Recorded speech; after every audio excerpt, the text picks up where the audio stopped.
Déjà, merci à tous d'être là. J'espère que tout le monde va bien et que tout le monde est en forme pour ce premier webinaire de l'année. On est très content d'être en compagnie de Kiabi, Kiabi représenté par Damien et Kevin qui sont là. L'idée, donc, ça va être d'avoir leur alors, à chaque fois, ça, voilà, parfait. D'avoir leur témoignage et leur retour d'expérience pendant 30 à 40 minutes. Et puis après, on se gardera un petit temps à la fin pour échanger et répondre à vos éventuelles questions. Questions que d'ailleurs, vous pouvez mettre dans le chat au fur et à mesure. N'hésitez pas. On essaiera de regarder au milieu de la présentation si jamais il y a vraiment des questions brûlantes, on y répondra en cours de présentation. Et comme je le disais à l'instant, mais peut-être pas tout le monde, n'hésitez pas quand vous posez des questions dans le chat à changer la notification et à mettre tout le monde pour que tout le monde puisse bénéficier de vos questions. Voilà pour cette intro. Je crois que je n'ai rien oublié. Mais je vais laisser déjà quand même nos invités se présenter et puis Mathieu également qui est consultant chez nous et ensuite je présenterai en quelques mots rapides Fairfection pour ceux qui ne nous connaissent pas. Je vous laisse la parole du coup. Ça marche, je vais commencer. Je m'appelle Kevin Galland, j'ai 32 ans. Je suis UX designer maintenant depuis 3 ans chez Kiabi et cette année, ça va faire d'ailleurs 10 ans que je travaille chez Kiabi. Et j'ai la chance depuis 1 an d'accompagner la refonte du parcours client sur le site de kiabi.com et nos sites à l'international. Bonjour à tous, je suis très heureux d'être avec vous. Moi, c'est Damien. Ça fait maintenant plus de 13 ans que je suis chez Kiabi. J'ai la chance, en tout cas en tant que lead designer, d'accompagner 2 enjeux chez Kiabi. La partie plutôt la stratégie UX, où j'accompagne 3 UX 8 designers, dont Kevin fait partie. Et puis une partie plus opérationnelle où je vais accompagner 4 web designers intégrateurs sur plutôt la partie opérationnelle, la mise à jour des opérations commerciales sur le site et l'intégration de tous les contenus de marque de Kiabi sur l'ensemble des sites en France et à l'international. Et moi, Mathieu, bonjour à tous. Donc, je suis UX Researcher chez Fairfection depuis maintenant un peu plus de 5 ans et j'accompagnais du coup Kiabi sur ce projet de refonte et de mesure de la désirabilité. Et donc, moi, je suis Anaïs Valentin, je suis responsable de l'UX Research chez Fairfection. Et du coup, Fairfection, qui sommes-nous pour ceux qui ne nous connaissent pas encore? On est une entreprise donc, spécialisée dans l'UX Research qui a plus de 7 ans maintenant.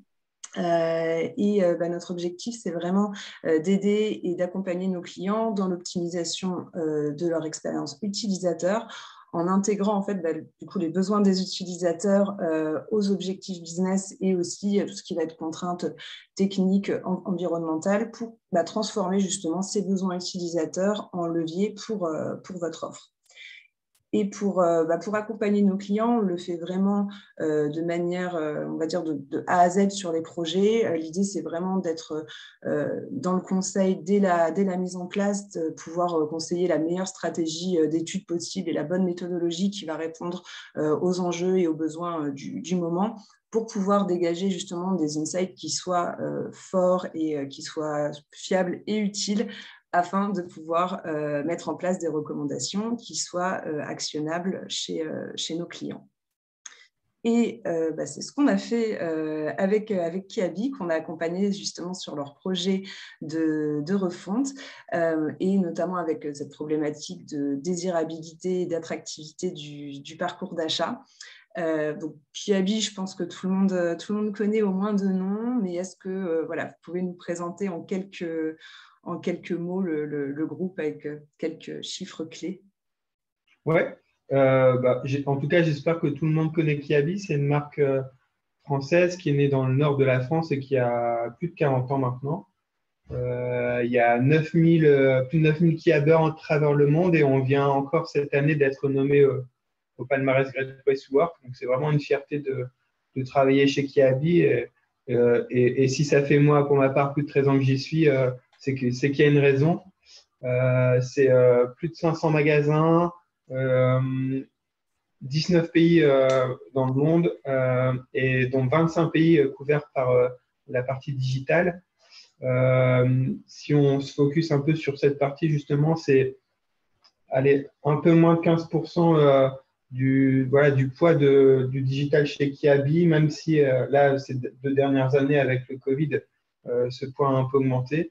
Et on a un objectif assez ambitieux, en tout cas à l'horizon 2030, c'est de peser environ 50% du business de l'entreprise. Et juste un chiffre comme ça, en France, c'était 50 millions d'utilisateurs en 2020 sur kiabi.com. Ok. Donc, ouais, effectivement, on voit qu'il y a quand même on va dire une forte accélération, en tout cas, à mettre en place sur le digital. Et du coup, pour ça, comment fonctionnent un petit peu les équipes, justement les équipes digitales, on va dire au sens large, mais surtout les équipes UX dont vous faites partie? Du coup, je prends la parole. Au sens large, je vais d'abord faire un petit rappel. Effectivement, on est au web, donc du coup, au pôle digital, 80 personnes à peu près. Et il y a vraiment toutes les équipes. Il y a notamment la relation client, les studios photos, les devs et ainsi de suite. Et parmi toutes ces équipes, il y a la product team. Et dans cette product team, justement, c'est là où nous, on intervient, les UX, en 3 feature teams exactement. Donc, il y a la première feature team dans laquelle je fais partie, où je m'occupe, donc, je disais tout à l'heure, de la refonte du parcours.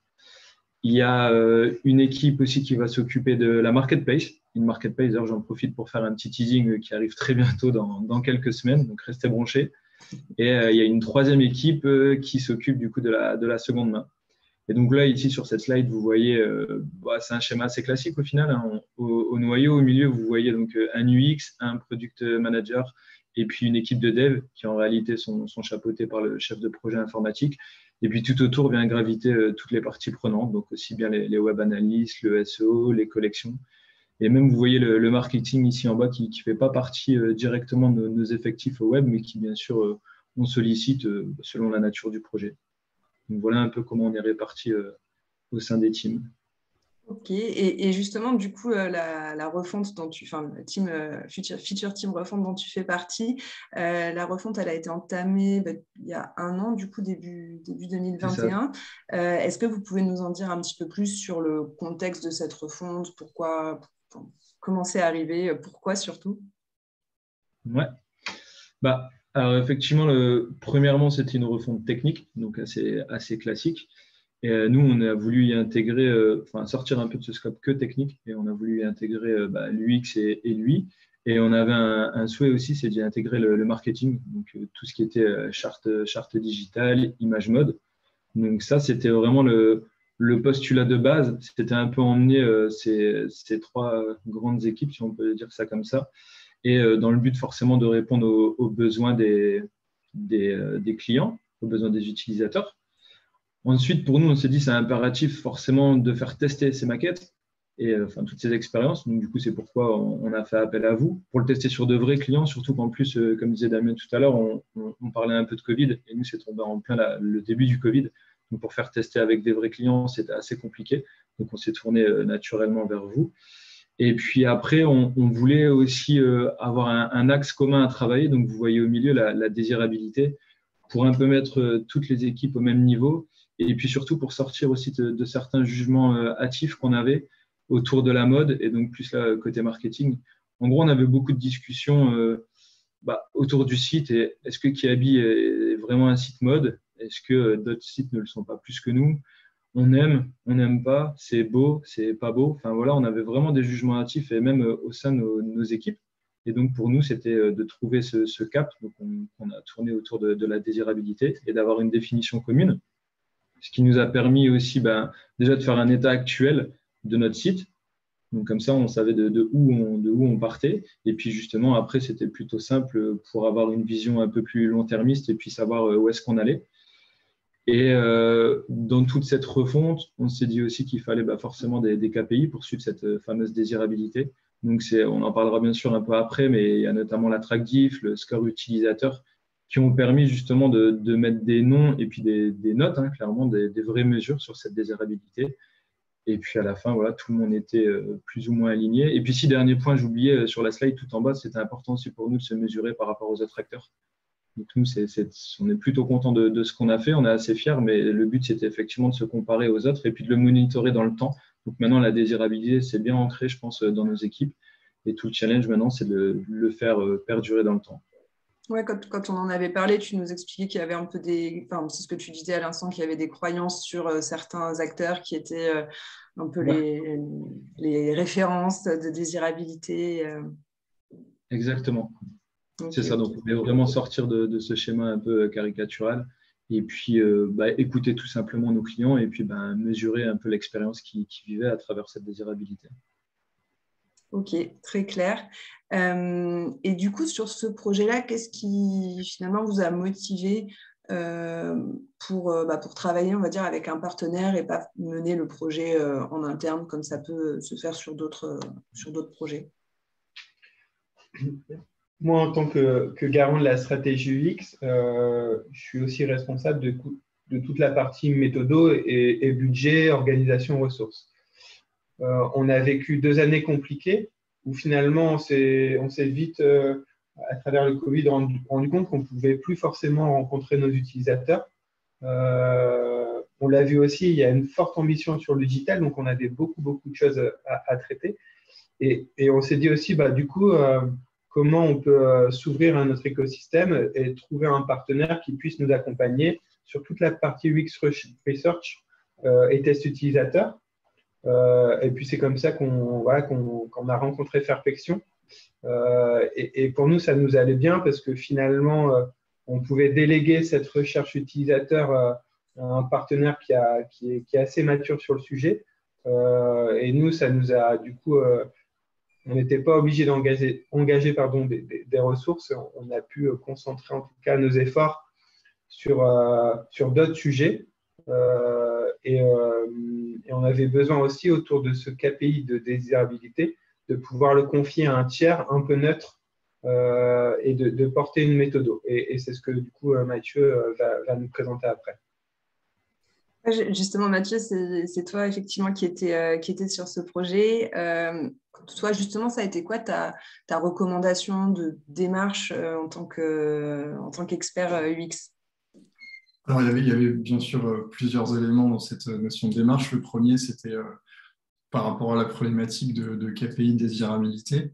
On a travaillé et avec Yabi et nous aussi en interne entre researchers à trouver un indicateur qui serait pertinent pour mesurer cet indicateur et trouver une réponse à cette problématique. Du coup, après réflexion, on s'est tourné vers l'Attractif, qui est un outil très reconnu en UX, qui date de 2003 par des chercheurs allemands et qu'on utilise en France depuis 2014 à peu près, grâce à la traduction de Karine Allemand. L'idée était du coup d'utiliser en fait une des 4 échelles de cet attractif. Donc, pour rappel, on a 2 globalement métriques qu'on veut mesurer avec l'attractif. D'une part, on a les qualités purement pragmatiques, donc la partie plus ergonomie, et de l'autre, la partie hédonique, qui va plus faire écho à la perception, la désirabilité et un peu le ressenti par rapport à l'expérience. Donc, nous, on a choisi la dernière échelle, qui est celle de l'attractivité, qui est plutôt en rapport avec effectivement la désirabilité, même si quelques items font écho à la partie un petit peu pragmatique. Mais cette échelle-là, avec ces 7 items de réponse, répondait bien à notre problématique. Donc, on a choisi de l'isoler de l'attractif et en fait, à travers toutes nos études, poser en fait, ces questions-là à nos testeurs pour arriver à générer ensuite un score de désirabilité. Donc, comme sur l'attractif, on se retrouve du coup avec un score qui est compris entre -3 et 3.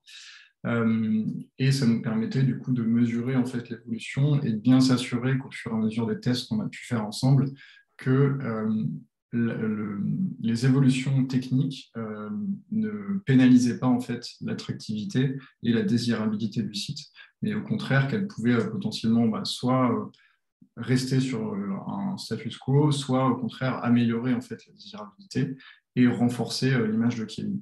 Et donc on a en fait associé cette échelle de l'attractif à aussi une mesure de l'image de marque, parce que dans les pôles marketing de Kiabi, ils avaient déjà quelques indicateurs qu'ils souhaitaient mesurer, notamment sur des rapprochements avec des phrases qui faisaient écho à l'image de Kiabi, notamment Kiabi est adapté à toute la famille, Kiabi est adapté à toutes les morphologies. Et donc, on a cumulé en fait ces deux problématiques-là, enfin ces deux questionnaires-là, pardon, pour avoir en fait quelque chose qu'on pouvait suivre. Et donc, on avait en fait à la fin de chaque étude le tableau que vous voyez en bas à droite, qui permettait donc de vraiment suivre cette désirabilité.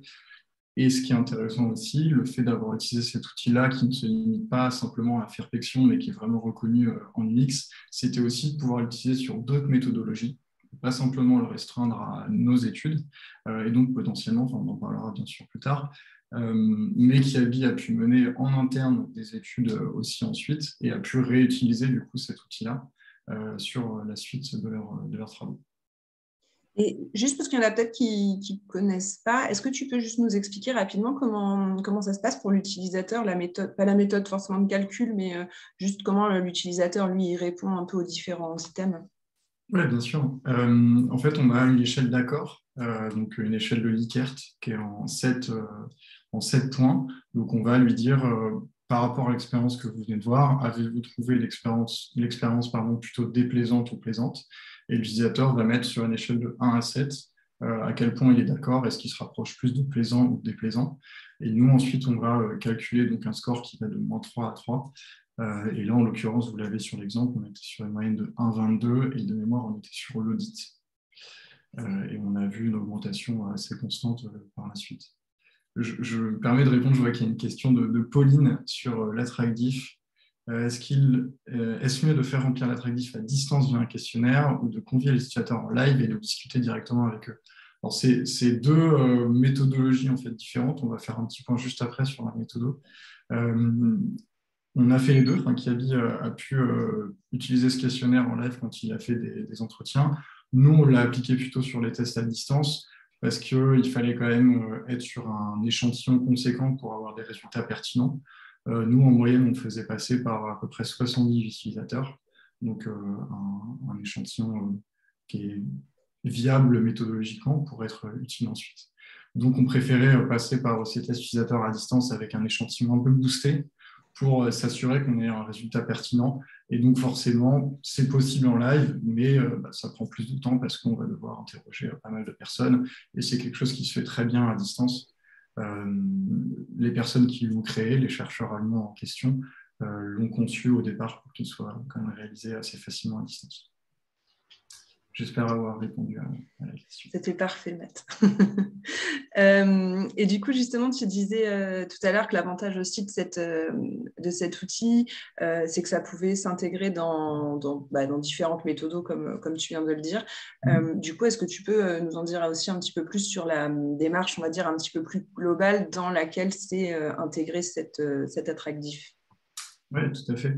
Comme le disait Kevin tout à l'heure, on a vraiment progressé par palier. Donc, il y avait forcément le premier test intéressant à faire qui était l'audit de l'existant. Donc, vraiment essayer d'avoir un socle un peu de référence pour voir ce sur quoi aujourd'hui Kiabi fonctionne et ce sur quoi il y a des progrès à faire et quel est aujourd'hui le niveau de désirabilité du site. Donc, on a fait ce premier test-là en janvier dernier. Et ensuite, ce qu'on a fait, c'est qu'on a découpé en fait la descente produit en tronçons, en suivant en fait, en échangeant bien sûr avec Kiabi, en suivant les évolutions des projets, parce qu'eux aussi ont adopté ce découpage en fait du parcours utilisateur. Et donc, ça permettait en fait à chaque fois de venir tester des tronçons, donc par exemple la recherche de produits, l'utilisation du menu, et de valider en fait chaque prototype avant de pousser soit en développement, soit directement en production, et de s'assurer qu'on ne pénalisait pas la désirabilité, et même peut-être au contraire, on venait augmenter ce sentiment de désirabilité par rapport à l'expérience.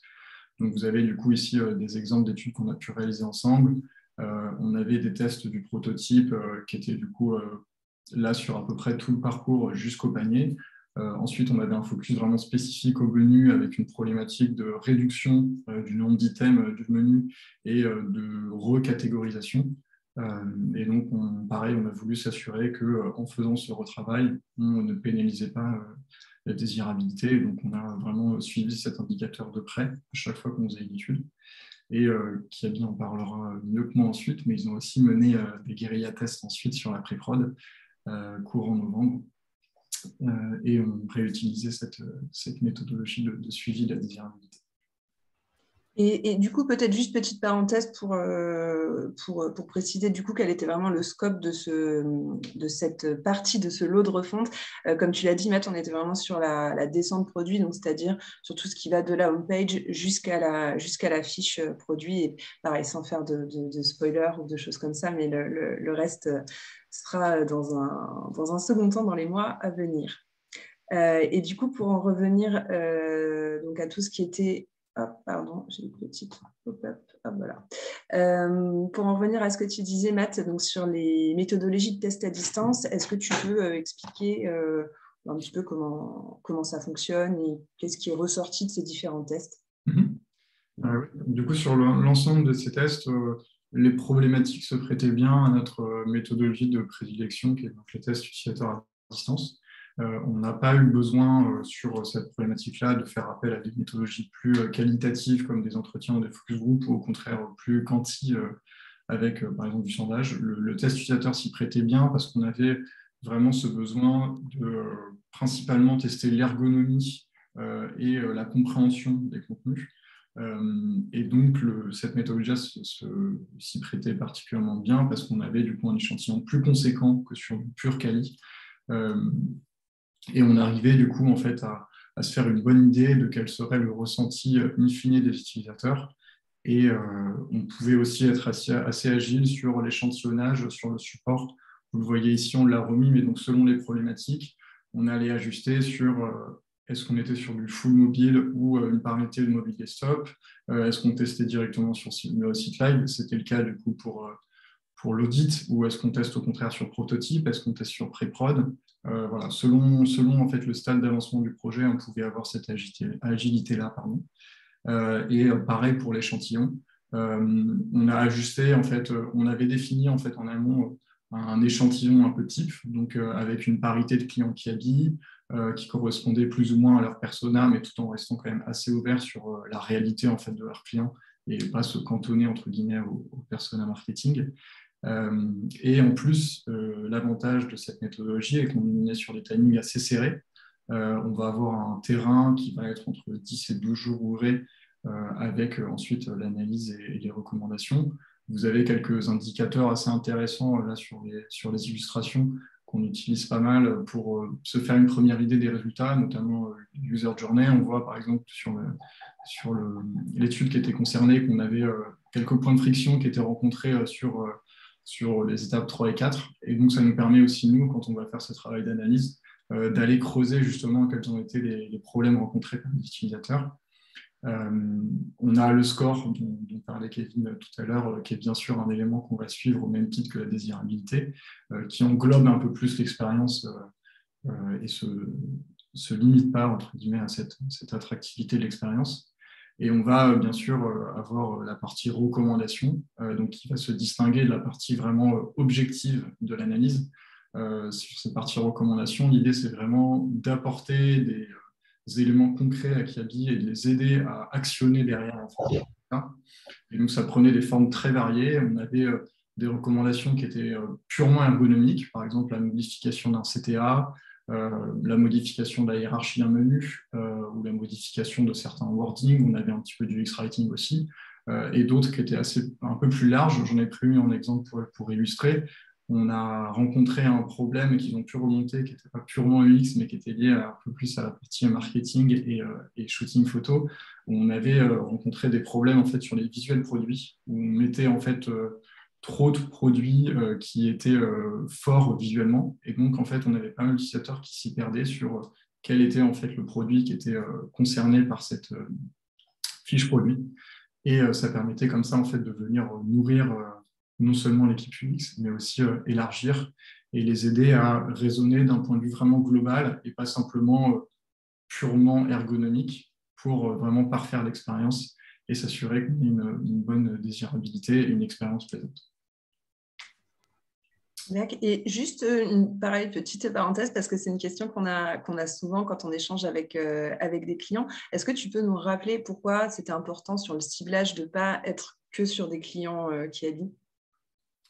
Déjà, assez simplement parce que tous les gens qui vont sur le site Kiabi ne sont pas forcément des clients.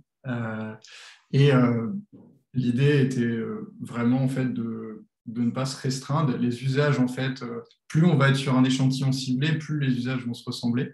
Et donc l'idée est vraiment d'avoir un échantillon plus large pour vraiment voir comment tout le monde s'approprie le site et comment on l'utilise. On sait que, par exemple, certains clients Kiabi vont, par exemple, s'être fait à l'idée que la manière dont sur Kiabi on dénomme les bébés, par exemple, ça va être dans la catégorie bébé, alors qu'un utilisateur entre guillemets lambda va avoir le réflexe de plutôt aller dans garçon ou fille et ensuite de voir la catégorie d'âge, par exemple. Et donc, le fait de prendre un petit peu de recul et pas forcément se cantonner à ces utilisateurs qui vont déjà avoir un peu le prisme de clients Kiabi, et ben, on va pouvoir du coup justement prendre un peu de recul et identifier les problèmes qui ne seraient pas forcément revenus si on s'était uniquement attardé sur les clients Kiabi. Je vois qu'on a une question de Nicolas sur justement la définition d'un client Kiabi.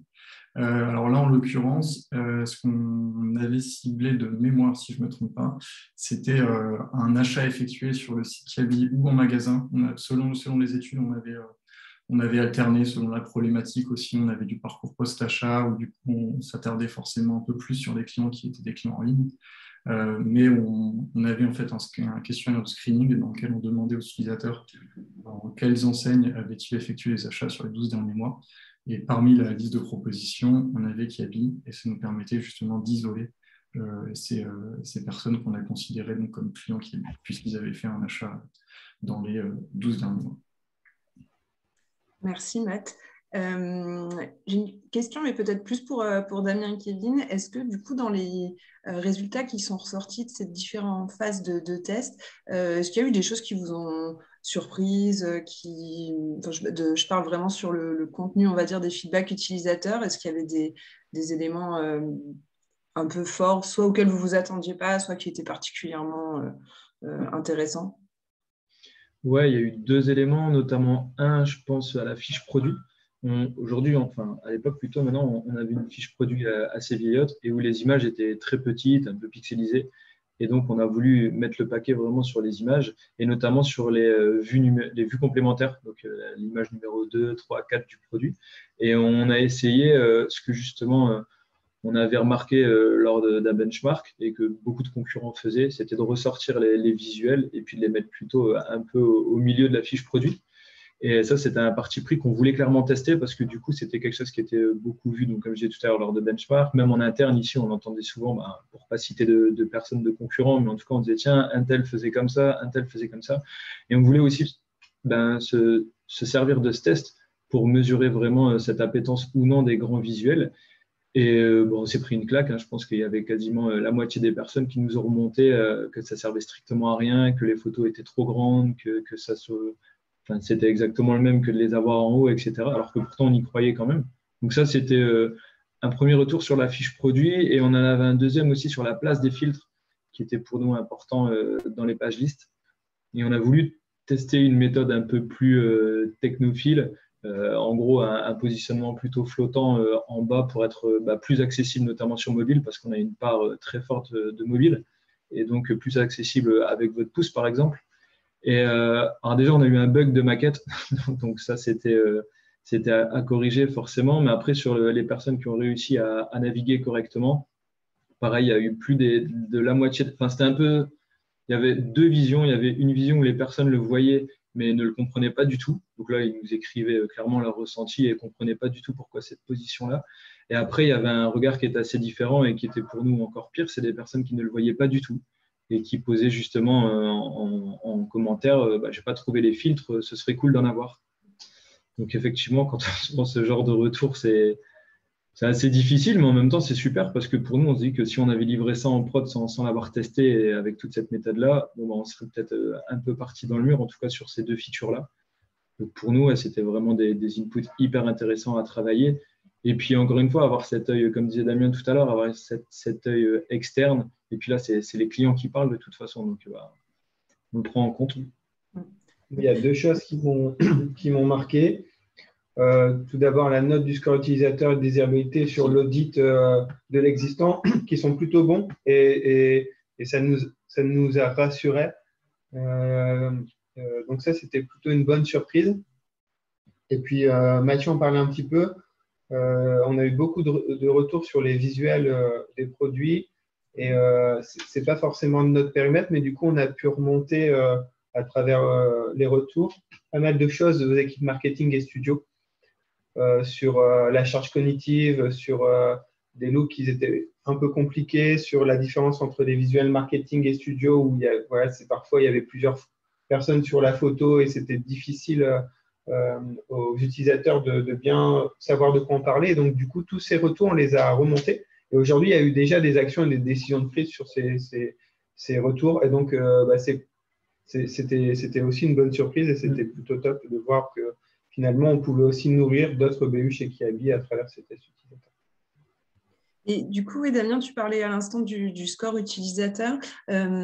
Justement, comment, donc il y a ce score utilisateur, mais comment un peu vous avez suivi et mesuré l'évolution de cette refonte aux différentes étapes, on va dire? Effectivement, Mathieu, il en parlait un peu tout à l'heure. Il y a eu d'abord l'audit, donc ça c'était la première action, où justement on a eu un score utilisateur assez élevé de 4. Et donc là, on le voit ici, c'est le 1,22 aussi, notamment sur la désirabilité. Donc l'audit était fait sur le site actuel.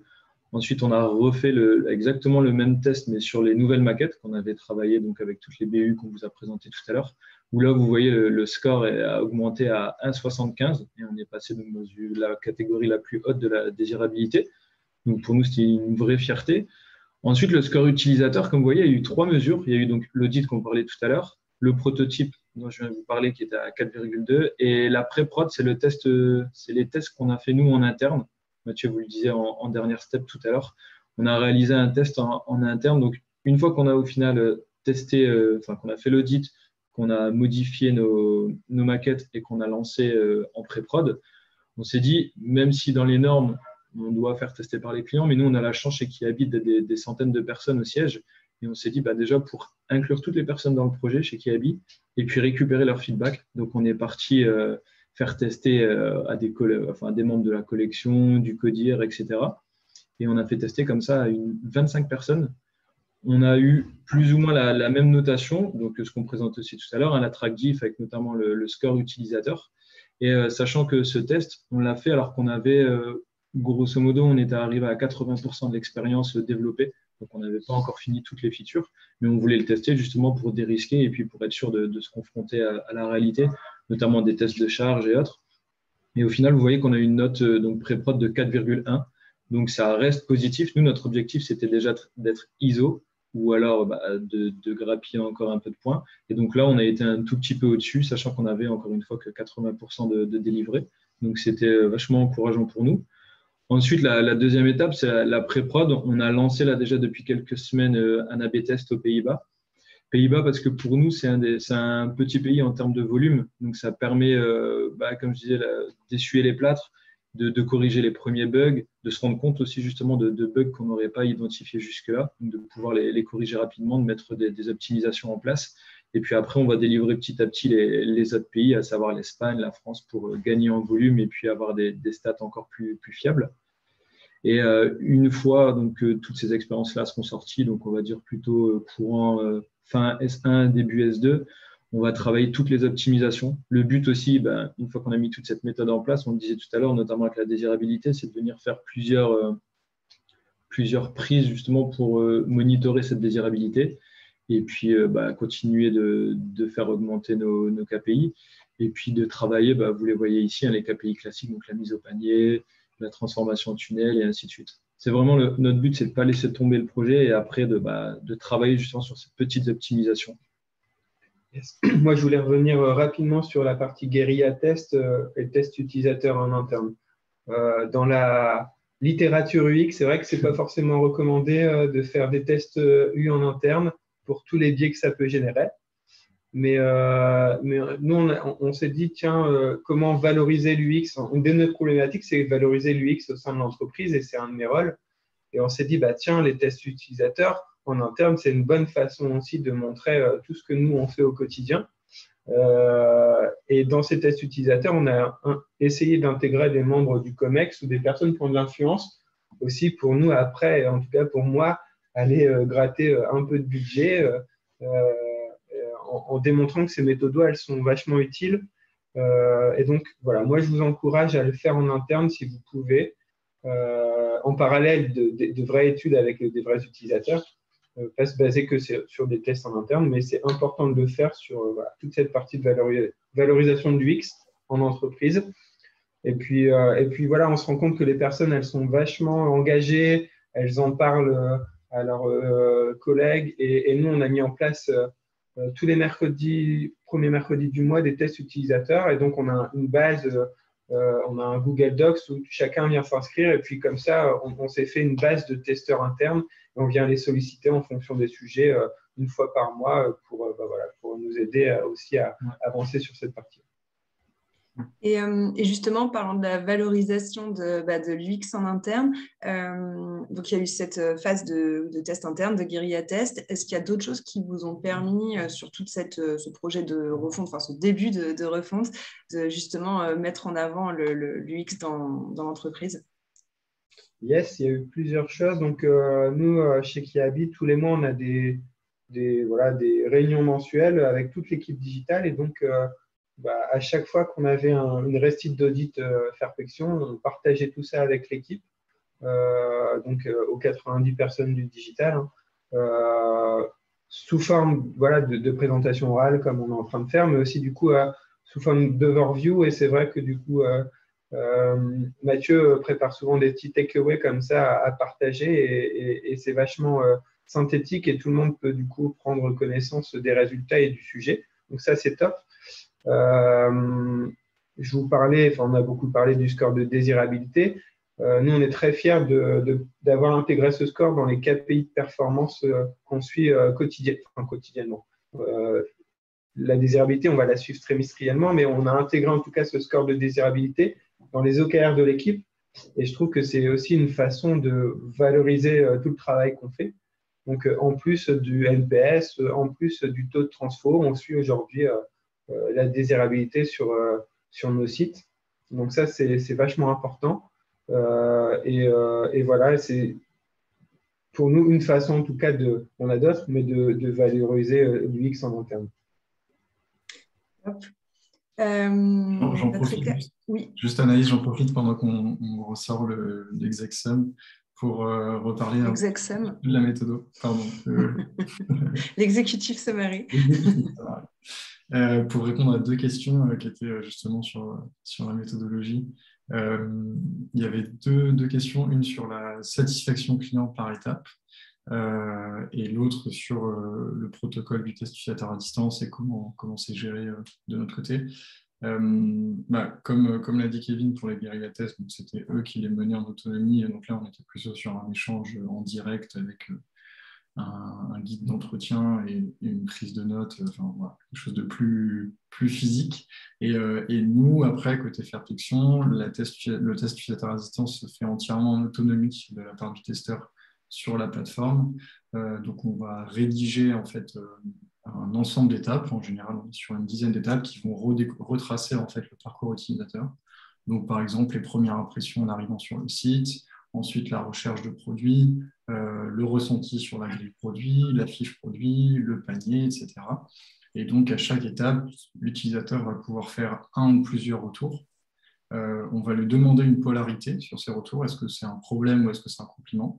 Du coup, grâce à cette polarité, on va pouvoir générer ce que tu demandais, Romain, ce user journey. On va avoir du coup, sur l'étape, par exemple, de fiche produit, 75% des retours sont des compliments et 25% sont des problèmes. Donc, on va pouvoir comme ça jauger la satisfaction globale sur cette étape-là. On va bien sûr recreuser dedans. On le voit d'ailleurs sur l'exemple qu'il y a une des étapes qui est encadrée avec un petit mot en rouge. C'est justement parce que les retours sur cette étape avaient été un peu biaisés par un problème de prototype. Donc, on va bien sûr retravailler derrière cette analyse et bien creuser et vérifier qu'on est sur un véritable problème dans l'user journey ou alors est-ce qu'on est sur un problème un peu plus léger.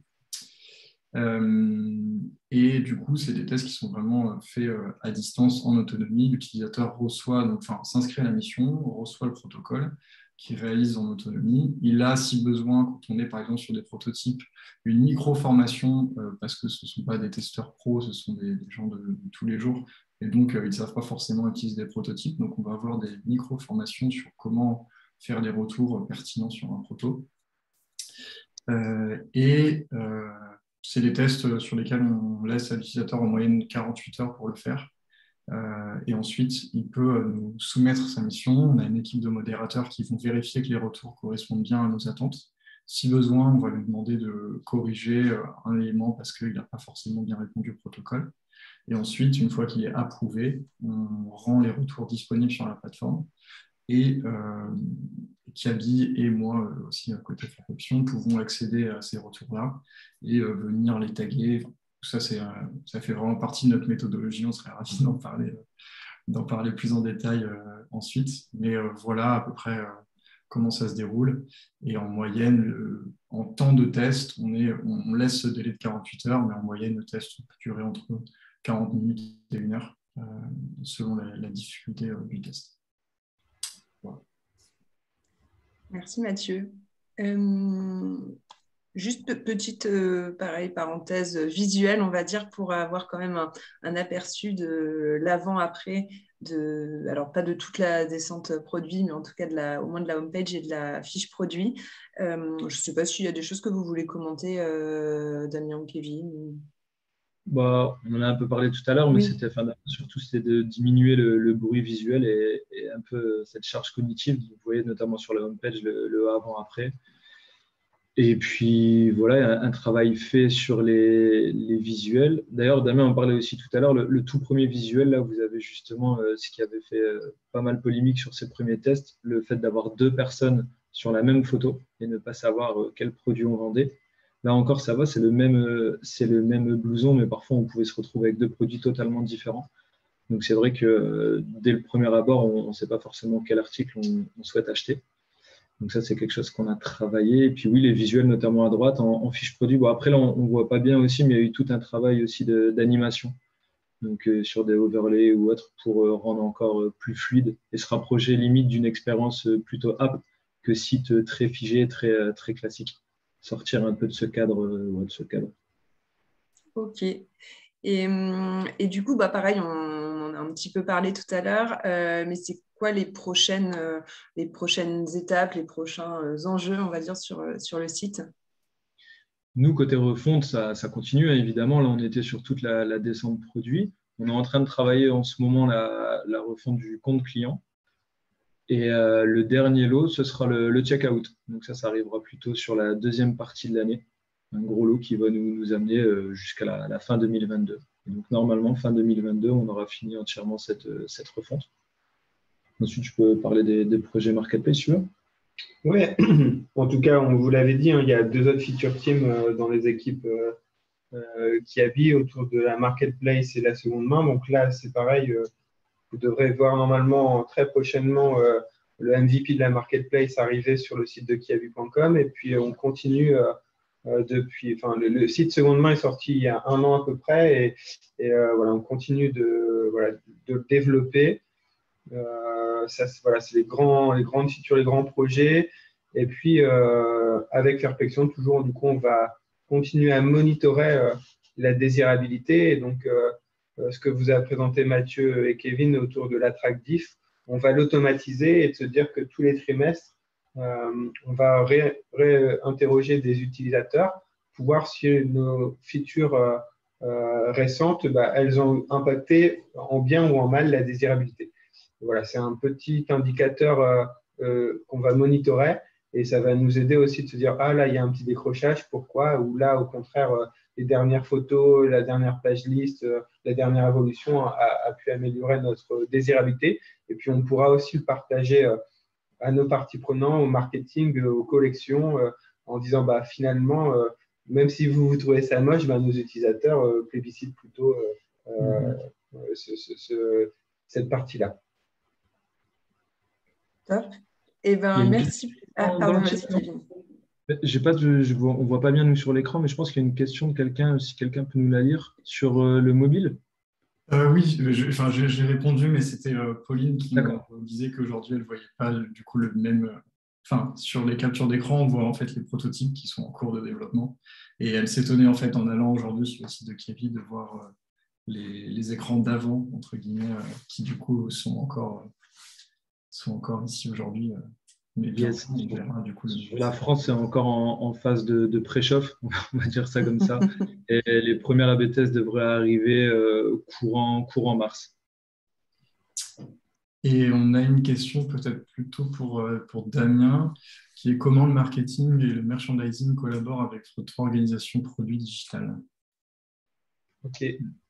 Ben, en effet, aujourd'hui, quand on va mener des ateliers de design thinking, quand on va mener des tests utilisateurs, quand on va être plutôt sur la stratégie produit, on va en tout cas au maximum inclure quelqu'un des collections ou quelqu'un du marketing pour pouvoir aussi avoir leur avis, leur retour et c'est comme ça qu'on fonctionne aujourd'hui. Donc, par exemple, sur les ateliers de co-création autour de la descente produit, on incluait systématiquement une personne des collections et une personne du marketing dans nos ateliers de prototypage, dans nos ateliers de brainstorming. Voilà.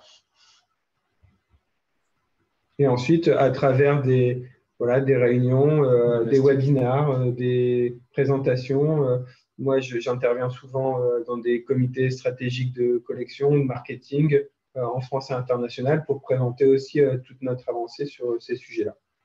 L'idée, encore une fois, c'est on sait un projet, sa réussite, c'est 50% aussi de la communication. Et on se rend compte que si on ne valorise pas tout ce travail-là, ça ne marche pas. Et donc, c'est aussi mon rôle et celui de Kevin de pouvoir, dès que possible, valoriser tous ces sujets-là. Merci Damien. On avait une autre question aussi sur l'accessibilité.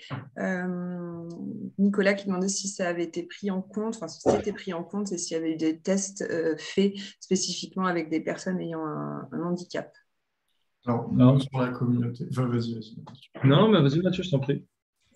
Sur la communauté, on a effectivement du coup, des utilisateurs avec des handicaps, donc naturellement, dans les échantillons, on se retrouve assez souvent avec ces utilisateurs-là, et donc on peut avoir des retours effectivement pertinents là-dessus.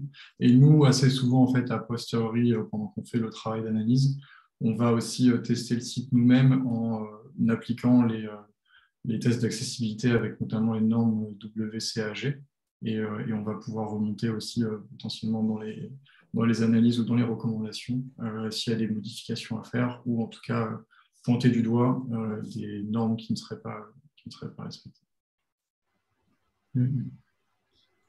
On a une autre question aussi sur comment engagez-vous et testez-vous et testez l'engagement de votre clientèle sur vos objectifs RSE, notamment environnementaux. C'est pointu.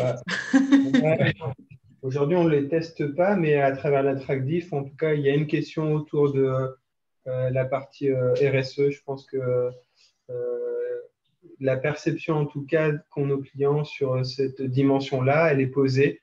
Et donc, on monitorait ça aussi à travers la track diff et la désirabilité, de voir en fonction de nos évolutions, est-ce que le sentiment que Kiabi fait des choses en faveur de la partie responsable, on le monitor. Après, on n'a pas encore fait un focus particulier sur ce point-là. On voyait par exemple sur le screenshot de la slide d'avant que alors c'était en l'occurrence un produit qui était éco-conçu. Est-ce que ça justement, pardon, j'en profite pour poser mes questions à moi aussi. Est-ce que c'est des choses qui reviennent dans les feedbacks utilisateurs en spontané On en a eu quelques-uns. Je pense que c'est en corrélation avec tout ce qui se passe actuellement dans le monde et forcément nos clients, ils sont de plus en plus sensibles aussi sur les aspects RSE. Donc ça, aujourd'hui, il y a des équipes chez Kiabi qui sont chargées de cette partie-là. À horizon 2030, normalement, 100% de nos produits sont éco-conçus. Donc, à nous aussi, sur le site, de bien le valoriser. Pour être franc, ce n'est pas y avait beaucoup d'axes à choisir pour cette refonte. Ce n'est pas un axe prioritaire qu'on a identifié, néanmoins, on ne le met pas de côté. Donc, c'est comment, à travers voilà, la description, la mise en avant de stickers, on arrive à mieux montrer notre parti pris sur ça. Mais ça, en tout cas, ça n'a pas été un axe prioritaire de la refonte. Encore une fois, il a fallu choisir. On était challengé par les délais, par plein de choses. On a fait un focus sur la désirabilité. On aurait pu le faire sur l'axe RSE. Pourquoi pas une fois prochaine. Mais en tout cas, à travers la trick diff, on arrive quand même à mesurer l'impact et comment est perçu le RSE chez Kiabi. Sachant qu'il y a le projet seconde main aussi qui va aussi dans ce sens-là. Tout à fait, oui. Pardon, vas-y Mathieu, je te laisse poser Non, la question. Donc, il y avait une question d'Adrien sur à quel manager l'UX est-il rattaché hiérarchiquement et fonctionnellement? Alors, c'est un peu particulier chez Kiabi puisque aujourd'hui, mon leader hiérarchique a quitté Kiabi il y a pas longtemps. Donc, pour l'instant, je suis rattaché au directeur e-commerce de Kiabi. Aujourd'hui, alors avant, on avait un directeur de la shopping experience qui avait en tout cas en charge les équipes produits, donc tous les product managers et toute la partie du coup UX et web design. Ça marche. Vas-y, je ne sais pas si tu... Moi, j'ai un petit souci, je ne vois plus les autres questions. J'ai vu je vois qu'il y en a, mais je n'arrive pas à y accéder. Il y avait encore pour Kiabi, comment avez-vous réussi à faire prendre conscience au marketing qu'il était important de designer un produit pour l'utilisateur et non pour l'entreprise? C'est une bonne question. En fait, c'est un travail de tous les jours, c'est de l'évangélisation. Et je ne dis pas que tout le monde est encore aligné sur ça. Hein.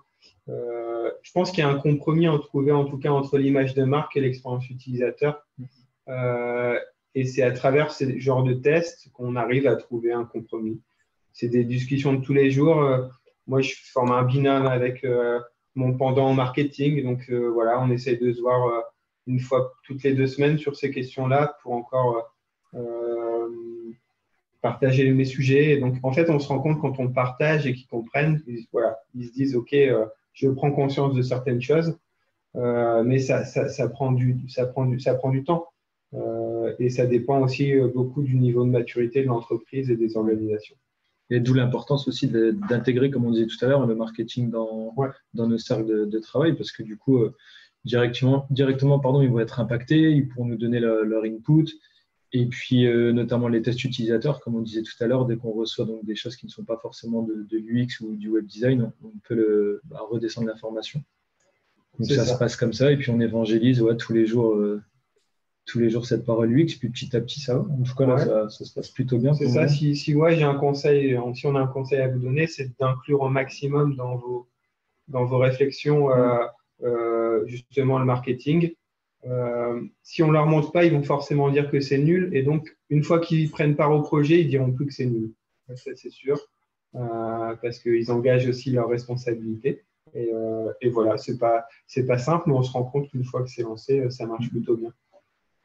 Et du coup, ça peut faire le lien. On a une question de Ondine qui demande comment fonctionnent vos ateliers de prototypage. Est-ce que vous êtes tous autour d'une personne? Est-ce que c'est en collaboration sur un logiciel? Et du coup, je faisais le lien parce que je me demandais si justement des personnes de l'équipe marketing pouvaient être intégrées à ces ateliers. Ouais, il y a les deux, hein. Forcément, il y a du présentiel. Et pour moi, ma partie préférée. Après, il y a aussi donc, à distance, notamment encore une fois avec le Covid. Donc, on se sert d'outils comme Miro ou autres. Et nous, on essaye d'intégrer à chaque fois du coup, les parties prenantes, donc les parties plutôt métiers. Alors, je ne sais pas si ça va être sur la page liste, par exemple, on va y intégrer le merch, on va y intégrer le SEO. On va y intégrer des fois même un dev ou du moins un chef de projet informatique pour avoir directement ses inputs et aussi notamment le marketing. Donc là, on a une personne au marketing qui est en charge aussi notamment de la charte graphique. Donc sur toutes ces parties-là, on l'inclut dedans. Et des fois même, on inclut aussi la relation client. Alors, on a souvent aussi le retour, moi je ne sais pas dessiner, comment je vais faire, un peu des craintes au début. Et au final, on a un animateur, donc souvent c'est l'UX qui prend part ou pas d'ailleurs à la session, des fois qui anime juste. Et puis voilà, son rôle, c'est de récupérer un peu tous les besoins et de mettre en osmose tout ce travail pour en sortir avec des premiers petits wireframes, mais vraiment des crayonnés. C'est pour ça que quand on est en physique, c'est plutôt sympa. C'est ça, on essaye d'inclure notre écosystème sur toutes les phases d'atelier, que ce soit du warm-up jusqu'aux ateliers de prototypage. Et donc, quand on fait des 6-1 ou des Crazy 8, même quelqu'un de la relation client, on l'invite. On fait parfois un peu en introduction, on brise la glace en leur faisant des petits exercices de dessin, et puis finalement, on se rend compte qu'ils arrivent quand même à prototyper des choses intéressantes. Et donc, on se prive jamais de ça. Il faut dire qu'on est là vraiment pour récupérer une idée, le besoin, enfin quelque chose de naissant, et après la forme, concrètement, ça on la travaillera plus tard, donc là plus les UI designers. Mais ouais, dès le début, juste récupérer une idée. Et bien souvent, en plus, on se rend compte que une personne extérieure au projet va aller beaucoup plus loin dans son scope, va penser à des idées un peu plus farfelues que nous, on aurait imaginé parce qu'on a la tête dans le guidon, tout simplement. Et ça se passe toujours très bien. Et post ça, on leur demande aussi comment ça s'est passé, qu'est-ce qu'ils en ont pensé. Et je pense que c'est, pour le moment, tout le monde est super content et ouais, ça se passe très bien. Ouais. On essaye de mettre un NPS à nos ateliers. Ça nous permet aussi de monitorer notre maturité sur ces choses-là et de voir s'il y a un décrochage en fonction des ateliers qu'on mène ou pas. Donc, c'est important aussi de pouvoir le faire. Je vous invite à le faire en fin d'atelier, à demander une petite note aux personnes que vous avez invitées pour pouvoir vous challenger aussi. Ouais. Et petit tips, du coup, si je sais pas, j'ai pas vu vraiment la question, mais en tout cas pour la personne qui l'a posée, si vous le faites à distance, faites-vous vraiment le timekeeper, parce que du coup, ça passe très vite et évitez d'être trop nous. Maximum, on essaye d'être 5, 6 grand maximum, parce qu'au-delà, ça commence à être vraiment compliqué. Déjà pour trouver de la place au niveau agenda, pour caler une réunion avec tout le monde, mais pour tenir le délai, sinon ça déborde vite. Yes. Et par retour d'expérience, le meilleur outil aujourd'hui collaboratif à distance, c'est Miro. Miro et Métro Rétro. Ouais, Métro Rétro aussi, qui est un outil gratuit donc qui vous permet de lancer des petits ateliers à distance rapidement. Et Mural aussi, voilà, dans tout ce qu'on a pu tester, c'est plutôt pareil. Ouais, je plus sois le message et effectivement, il y a aussi, alors c'est beaucoup plus niche, mais je sais que je l'avais partagé à Alexandre et Alexandre de Kiabi qui a pu l'utiliser. Il y a Optimal Workshop pour la partie trick cart qui est assez utile. Donc, on a fait du trick cart avec TreeJack et c'est aussi un super outil pour toute la partie arborescence produit. Je vous invite aussi, si vous pouvez l'utiliser. On avait, nous, autour du sujet de la marketplace, besoin de trier les nouvelles catégories et voir où nos utilisateurs allaient les chercher. Et l'outil TreeJack, c'était un super… Ouais. On s'en est même réutilisé pour le compte client qu'on est en train de travailler justement et pour confronter un peu aussi tout ce qu'on avait travaillé nous en interne avec les équipes. On l'a confronté avec une vraie base client, une vraie base Kiabi et ça a donné de beaux résultats. C'est un bel outil. Et je rebondis sur la question d'Adrien sur pourquoi avoir privilégié la perception à la place de la satisfaction. Alors, on est loin d'avoir annihilé complètement la partie utilisabilité et accessibilité.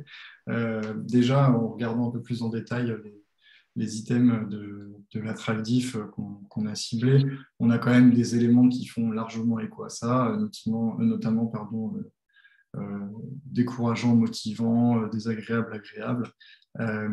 Et en plus de ça, on l'a vu sur le slide d'avant avec l'exécutif summary, on garde quand même de toute façon notre note d'utilisateur, qui est la note de 1 à 5, un peu à la manière d'un App Store, qui permet forcément de traquer bien sûr l'utilisabilité de l'expérience.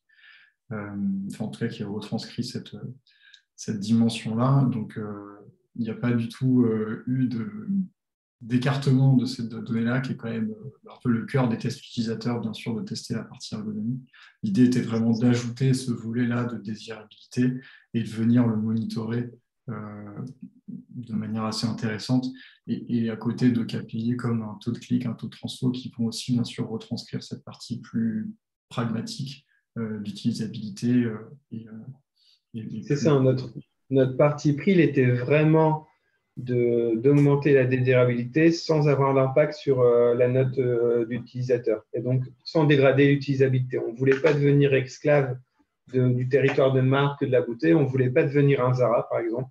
Moi, je trouve que Zara, en termes d'utilisabilité, ce n'est pas toujours évident. Et on voulait rester Kiabi, simple, efficace, tout en augmentant notre note de désirabilité. Et donc, c'est ce qu'on a réussi à faire. En tout cas, c'est bien parti pour. Résultat d'ici quelques mois en production, mais on est plutôt confiant de tout le travail qu'on a effectué avec Mathieu, Anaïs et les équipes. Sur la question les Pays-Bas, pour le trafic, c'est ce que je disais tout à l'heure. En fait, Pays-Bas, c'est vraiment un plus petit volume. Et donc, c'était plus simple à mettre en place, tout simplement. Et on pourrait en tirer des insights rapidement, sans pour autant dénaturer un peu notre CA et notre taux de conversion. Donc, c'était vraiment cet enjeu-là, c'est de délivrer rapidement et puis apprendre tout simplement en quelques semaines. Et puis, y aller step by step avant de basculer sur des plus gros pays comme l'Espagne ou comme la France. On savait qu'en choisissant le Pays-Bas, il n'y aurait pas eu de risque business si jamais la refonte, elle ne marchait pas.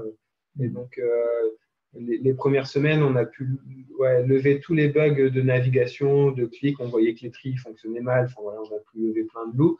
Et donc là, on va petit à petit augmenter le trafic sur les différentes variations. Donc, je pense que normalement, cette semaine, on est à 50-50 en termes de représentativité. Et dès le mois prochain, on lance en tout cas sur la France et sur l'Espagne. Et donc là, on va atteindre des niveaux de significativité très, très rapidement.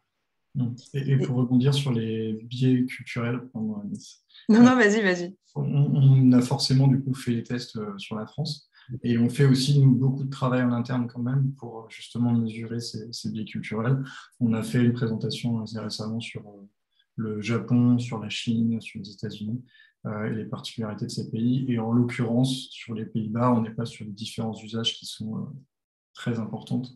Et donc, il y a effectivement aussi moins de risques de lancer sur ces pays européens qui ont globalement des usages digitaux assez similaires.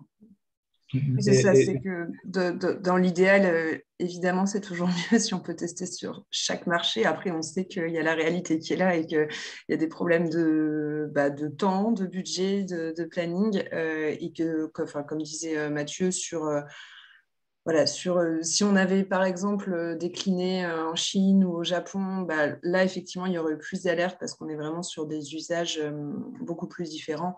Là, même s'il y a des spécificités, ça reste similaire. Donc voilà. Et puis comme tu disais, il y a eu tout ce travail fait tout ce travail préalable fait sur la France. Donc finalement, ça permet de couvrir plusieurs zones.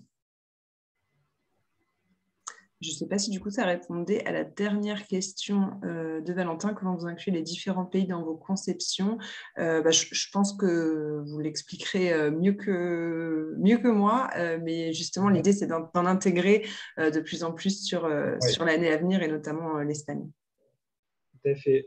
Comme tu disais Anaïs, aujourd'hui notre stratégie elle est plutôt de développer socle pour l'ensemble de nos pays. Donc avoir un tronc commun de 80%. Plutôt sur une descente de produits similaires. Là où on va retrouver peut-être des différences, c'est sur la partie checkout, sur des moyens de livraison, sur des moyens de paiement un petit peu différents. Mais globalement, on essaie d'être socle à 80% pour toutes les raisons qu'on vient de s'évoquer. C'est que en termes de ressources, de temps, on ne peut pas faire un site pour l'Espagne, pour l'Italie, pour la Belgique, les Pays-Bas. Mais en tout cas, on s'est donné comme ambition en 2022 de s'ouvrir un petit peu plus sur les tests U et sur la mesure de la désirabilité à l'international, et notamment avec l'Espagne. Et merci à Kevin pour le complément de réponse sur le chat. Si ça vous va, on va s'arrêter ici, sauf s'il y a vraiment d'autres dernières questions, mais je pense qu'on a fait bien le tour et merci à tout le monde d'ailleurs pour les questions. Merci surtout à Damien, et Kevin et Mathieu pour toutes vos explications. C'était super intéressant et tous vos conseils et retours d'expérience. J'espère que ça vous a plu et puis on va vous laisser aller déjeuner quand même. On est presque dans le timing, on a un tout petit peu débordé. Voilà, et puis je vous souhaite à tous une très bonne journée. Bonne journée à tous. Merci à tous. Merci encore. Au revoir.